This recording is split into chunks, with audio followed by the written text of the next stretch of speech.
We've just entered Wicklow Gaol. The staff here dress in period clothing, and they also conduct organised tours of the building. So what we're trying to do is to try and get some slack from the tour groups to be able to wander around and hopefully share a little bit more of the history and the activity of this beautiful building.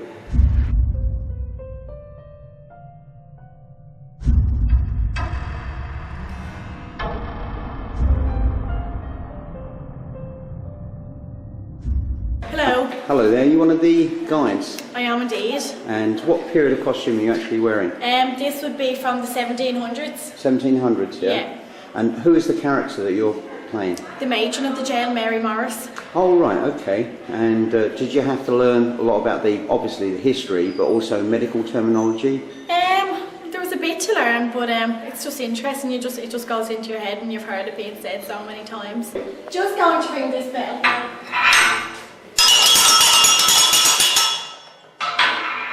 That's to let the prisoners know we have new arrivals joining them. I'd like to step in through these gates here.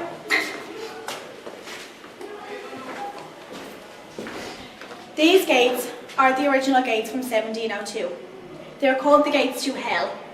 They were called that by the prisoners themselves because they knew once they went through, it was very unlikely that they were ever going to leave. If you'd like to follow me down these stairs here.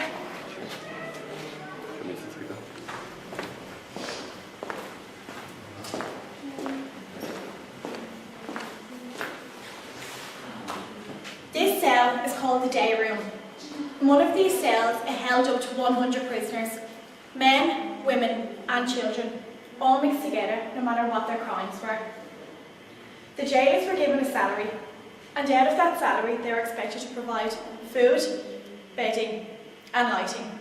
So as you can imagine, it wasn't given regularly. I mean, sir, would you provide that out of your own salary? No. You're not the only one. This straw here, this was their bed and their toilet. As you can imagine, disease was high in this jail, the most common being the jail fever. We have 2 prisoners suffering from it now. Do be careful because it is contagious. This young boy here, 8 years of age, he stole a lace handkerchief from a rich man's pocket in the market square. The rich man caught him and had him thrown into this jail for 6 months. This man here, he was involved in the Battle of Newtown Mount Kennedy. He wanted to get out of this battle, and in order to do so, he stole a horse. But what he didn't know was this crime resulted in execution. If the jailer thought that the prisoners were behaving themselves and not causing them any hassle, he would actually let them watch the hanging. This lady here, she is a lady of the night, may we say no more. And this man here, he is in debt. He owes money to local merchants. He is not leaving this jail until every last penny has been paid back. Whether it be 6 months or 6 years, he is in here. So he could be in here for life if no one ever paid? Yeah. After the rebellion, reformers from Dublin came down. They were horrified with the conditions here in the jail, and things slowly changed. The cells were whitewashed, painted, and there was only 1 prisoner to the small cells you'll see outside, instead of 15. The prisoners were fed every day instead of every 4 days. Also, their beds were changed regularly. One other thing, the yard was put in place for exercise, and the classroom was put in place. I know today is a Saturday, and maybe some of you haven't been at school for a while, but today you are going back. Lovely.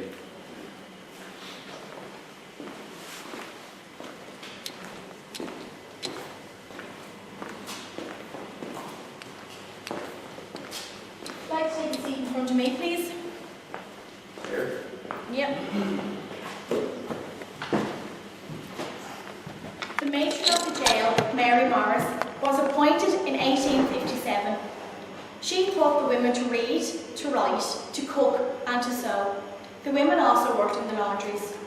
The men were taught tailoring and shoemaking by the jailers. The 3 prisoners with you now all have a story. This is Mary. Mary worked for a local farmer. She set fire to a hay barn. It was never proven if it was done deliberately or not. This didn't matter to the judge. She's being sent to Australia for 15 years and she will never return. Elizabeth in the middle. She stole food for her and her 2 friends. The 3 were extremely hungry, but because she was the ringleader, she is serving 4 years, and the young man is asleep at the back. He got into a foolish argument one night, and he is in here for assault. He is serving 6 years. He will not leave until those 6 years have been served. When you leave the classroom, you'll go through to the area that deals with the rebellion. On the second floor is the area of the reform. You will then find yourself out on Quayside. There's a ship there, the Hercules. This vessel will take you to life as it was in Australia. Also, don't forget to visit our dungeons, because they are the original dungeons of the jail. Do be careful because the steps are narrow. Also, do visit each cell, because each cell has its own unique story. Watch your head because the doorways are low. One last thing, and this is the most important. Messers will not be tolerated in this jail, and if you are found to be messing, we will keep you overnight. Class is now dismissed, and please follow me. At the end of the history lesson, we were joined by Marie, who played Mary Morris later in life, and she had some very interesting ghostly tales to share. We had Ghost Hunters International here, and they had their machinery, and they proved that there was spirit here, but we already knew that from staff and also from guests, which I prefer, because when guests see something, you mean it's real, because people can say, oh, the staff are told, they're paid to say it's haunted, but I don't like the word haunted. I like the word spirit within the building. And Or spiritually active. yes. Now over here, I was doing standing right where your friend is, and I was talking to people here, and one of the children took a photograph behind me. When he was leaving the building, he showed us, and right beside me there was the silhouette of a small child. If I put my hand out, I could have put my hand on him. So I have christened him Philip. We don't know who he is or anything, but he's definitely here. We've had several other sightings, spirits inside, mists, movement, shadows.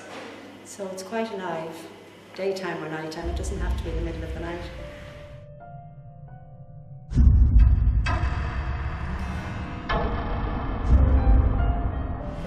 Now you can go in here then, folks. This is the...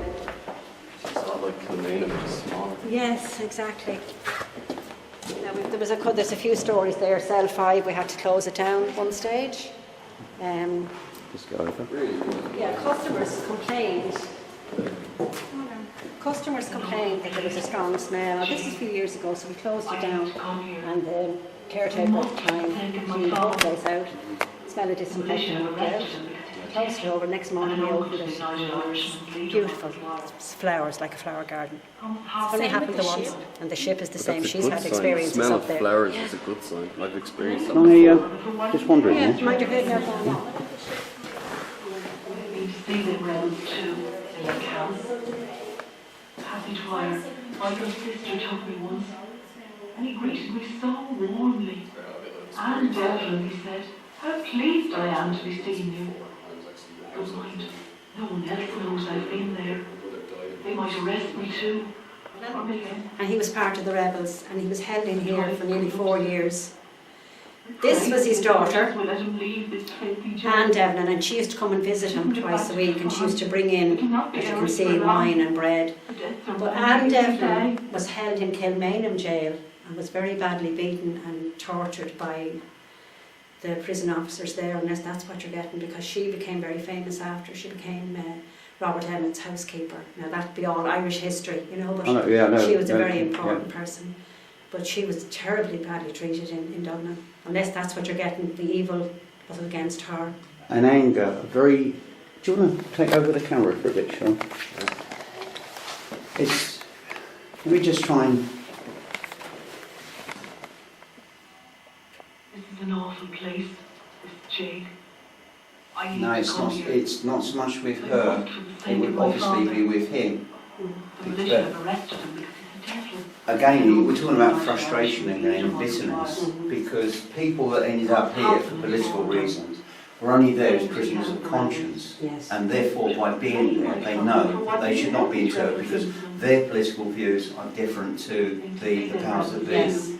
And there's that anger and frustration and not being able to express themselves and to talk to people, you know, to help people. Because a lot of these people that ended up here, these people cared about other people. They cared about the way in which the poor were treated appallingly. or make it worse for Joe, when I look at not just Irish history, but English history, and I look at the terrible things these people did, oh, it just goes through you. We have another cell. That's the cell. Billy Byrne, he was the leader of the rebels. He was executed when he was 26. You can see he had a bed and a table and food. His door was always open because he had money. Billy Byrne is always behind. He thought the authorities would let him go. These cells, as you can see, they're very, very plain, very, very I know they cheaply painted. 15 men was held in each cell, apart from that one, because he was able to pay for himself. But we had visitors here, a lady from Canada and her husband, and they were on an ordinary tour, and she went in there with him. Packed we were that day, and he came out and said, "My wife's after fainting." So we got her out. She came through in a couple of minutes. I asked her, was she on a medication? No, she was grand. Brought her outside, made her a cup of tea. She didn't want to finish the tour. And I just said to her, why did you faint? What happened to you? And she said she felt that somebody was choking her. Billy Byrne was hanged. So She didn't know the story. So that was an empathic feeling Yeah, that she didn't know the story of the Irish history. Yeah, She had no idea, so... but she felt it. Yeah, and we see a mist up here as well. A mist forms just up there. Comes and goes and comes and goes. Yeah. So you look at this, from a photographic perspective, this looks really, really interesting. But from the point of view of prisoners that were here in those days, this was so oppressive, wasn't it?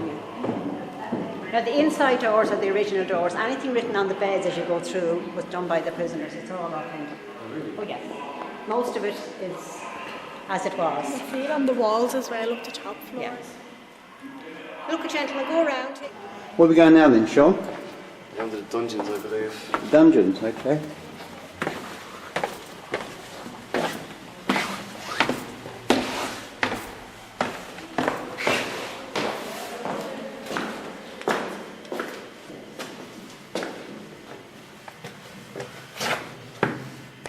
Oh my God. It's hard to imagine the brutality that was inflicted on the prisoners here.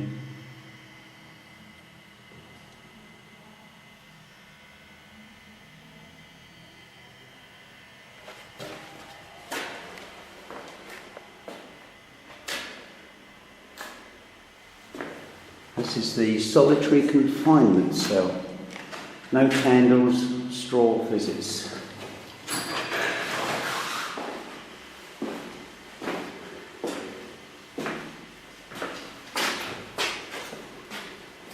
Do pick something up here. Can you shut those doors just a little bit? Let's make sure it's locked. No, it's not that locked. I've seen the outside.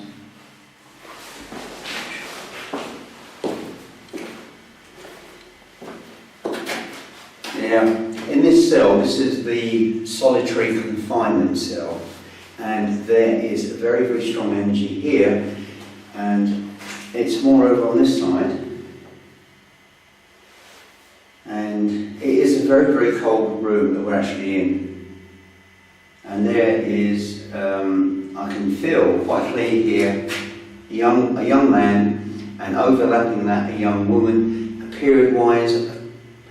One, I feel the female to be late 18th, early 19th century, and the other one much later into the 19th century. I've just seen a light appear, it didn't move, it just flashed and disappeared. Any spirits of this building are come in love, light and peace. We mean you no harm or offence. We just wish to make friendly and peaceful contact. Could you give us an indication, please, of your presence amongst us?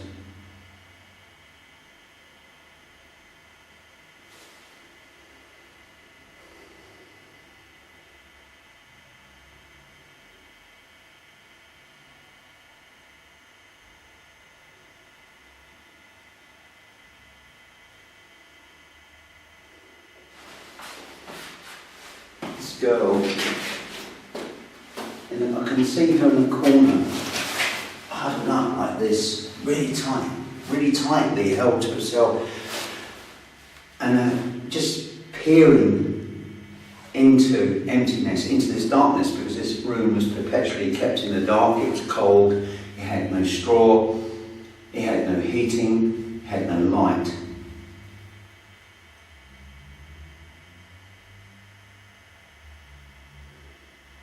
God, this is horrible.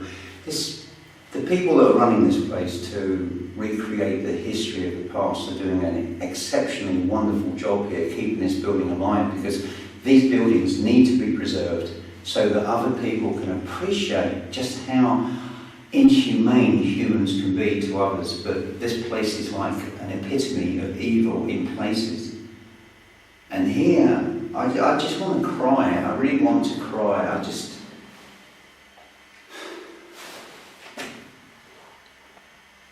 is really bad.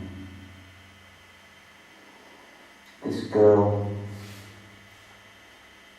her name surprisingly, I know we've come across his name today, and it's quite a common Irish woman's name, but her name is Mary. And she was in here, she was an innocent that was placed in this prison because of not debt that she created, but debt a member of her family created, and she is suffering the liability of that debt and not the person who actually caused it. And this is her frustration for being here, trapped, and she died here. She died here.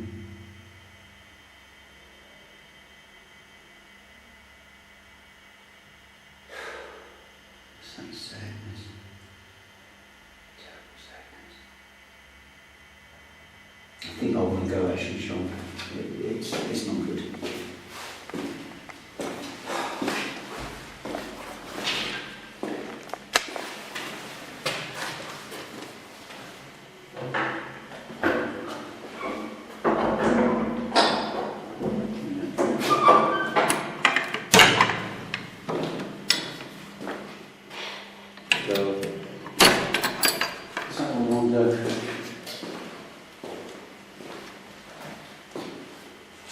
The wash tub cell. This was to cleanse the body of lice and grime. Oh, what a depressing hovel that must have been.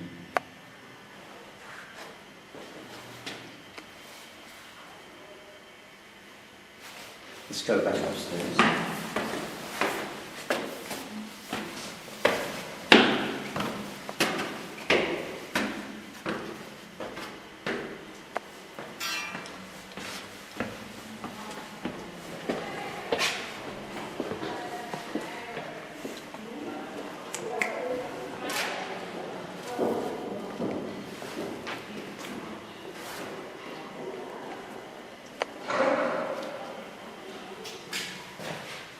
Now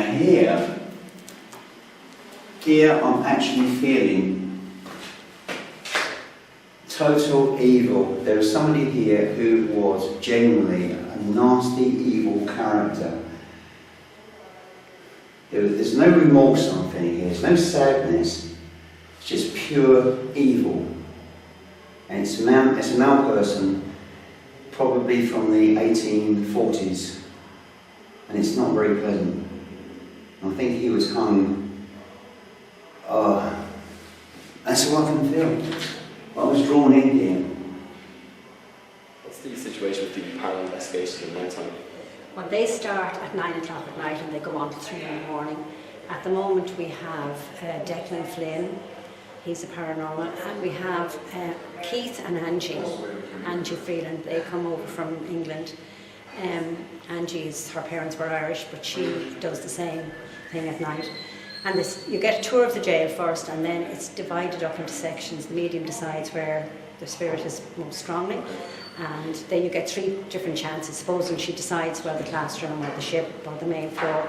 So you get to go to the 3 different places, and she tries to contact spirit, and she uses the pendulum and other... The different styles of investigating. Yes, which she does herself now. We do not use a Ouija board ever. None of them will use that, so I mean that's very important because that's disrespectful as far as I'm concerned to spirit. All right, great. Thanks very much. Okay. Oh, this is the long-term imprisonment area. First floor.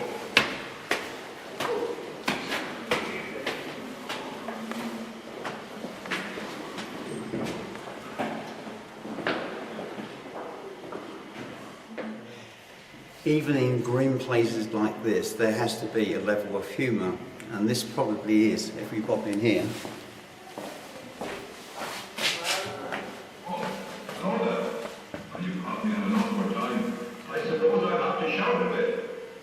The men's toilet.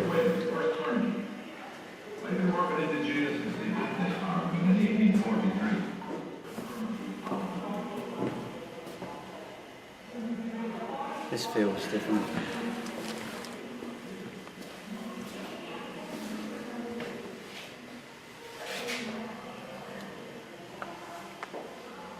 Now, as opposed to the other cell that we went into earlier, where I felt somebody who was resigned to his jail, he really didn't care, he was a very evil person. Here, again, I'm picking up a male person who was imprisoned here.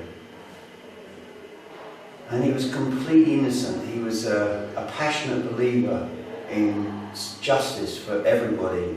He was, if you like, a human rights campaigner of the 19th, possibly 20th century. And I'm feeling very, very, very overshadowed here. The energy is very, very strong. Ah, it's very, very strong.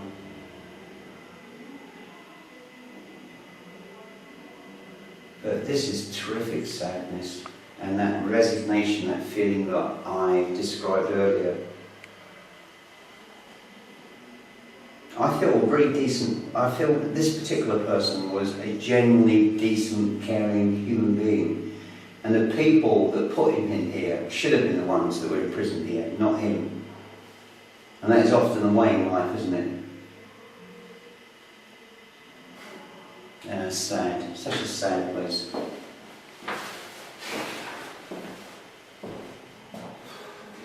That was a little bit heavy in there. That's cell number 17.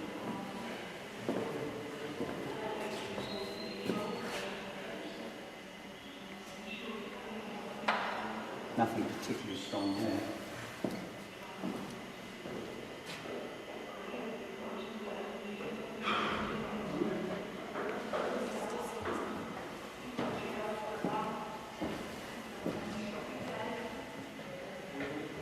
Number 20.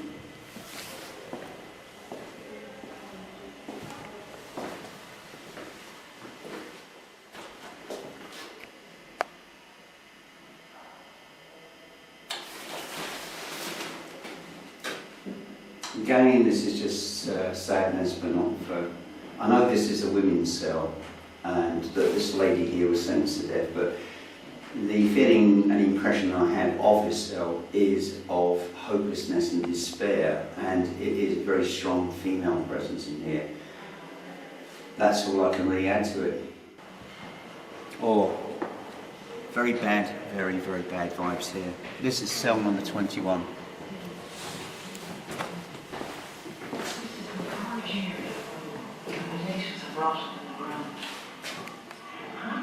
If you look on here, we've actually got, if I stand here to give you some clearance in the light, we've actually got graffiti by James Doyle from Bray, and this was written or carved in 1878.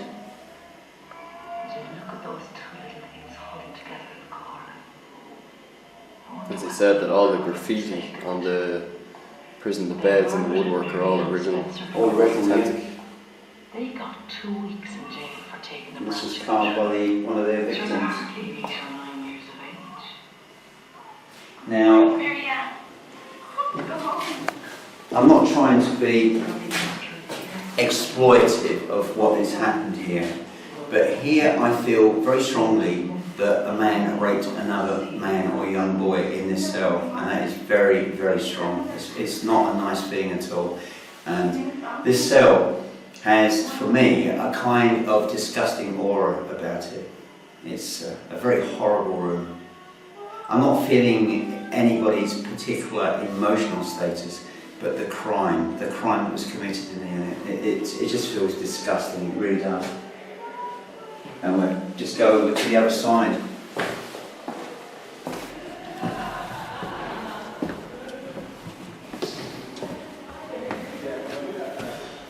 Okay. I think you need to go night shot mode here, don't you, mate?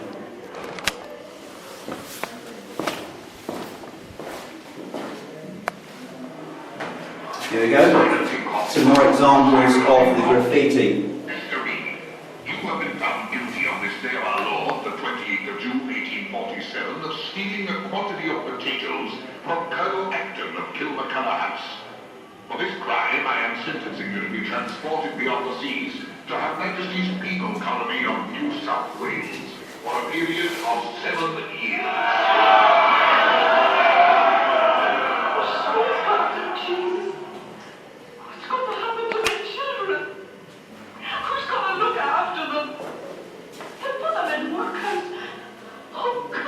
Not really a lot of thing here at all. It's just interesting to look at the graffiti and listen to one of the cases of victims transported for stealing potatoes to Australia.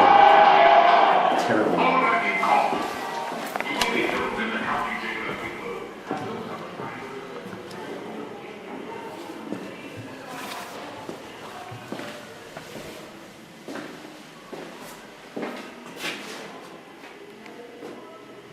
This is interesting here. I'm not really picking a lot up here, but there's a copy of a poster from the Freeman's Journal, Dublin, 1776. America says no to convicts.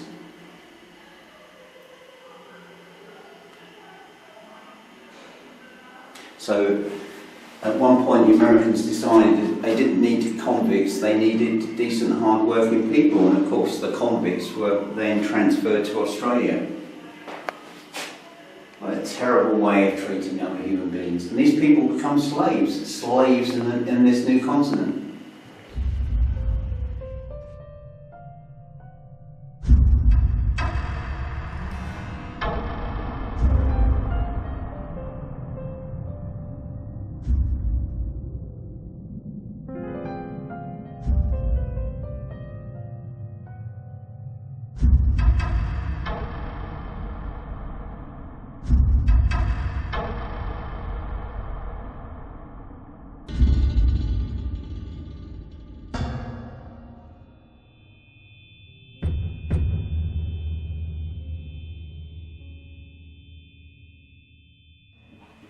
Well, thanks for joining us up here. Now, I can see that this room is a recreation of a ship. Could you explain why they did this and what it used to be beforehand? Yeah, this is the recreation of a ship. You're right there. It's the Hercules Ship. This was the last ship that brought prisoners over to Australia.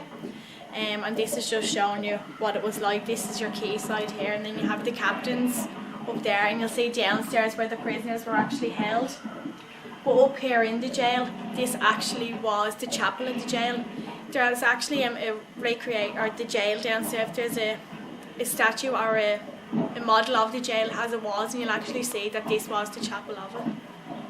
So, and has anyone reported anything strange here? Because on the staircase I felt quite sick coming up here. Yeah, there has been a lot of people not liking the ship, but it's mostly downstairs in it. There was a lady she actually wrote a letter in to say that she just wanted to cry when she was downstairs in the ship. She just felt it was absolutely horrible. They feel sad in it, and they just don't like the vibes that they feel in it. They just have to leave and go and see at the top floor.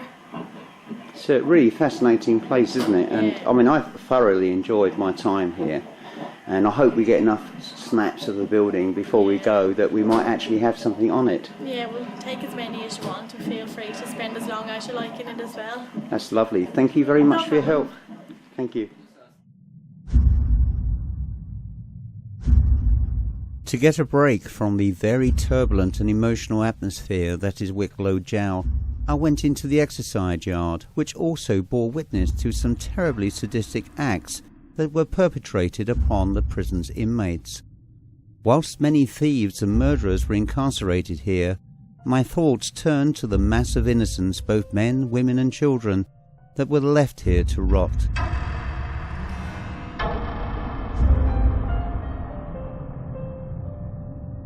Afterwards, I was later able to catch up with Marie, who played Mary Morris in later life. My name is Marie Comerford, and I'm working here 10 years, and I play the part of Mary Morris, who was the original matron in this prison. And Since you've been here over that period of time, you've obviously seen a lot of changes taking place here.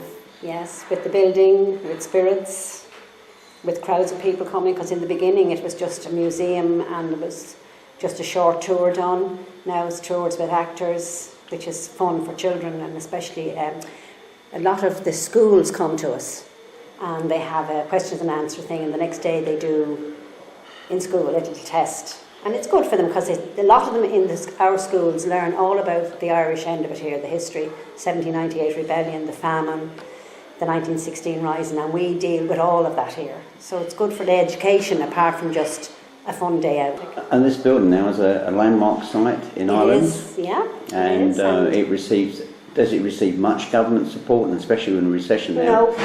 No. It's run by a lady called Martina Robinson, and she is a young woman and she's just tremendous. She's great for the jail, and she's kept all the staff on, and she gives loads of, summer work to kids and that, so local children.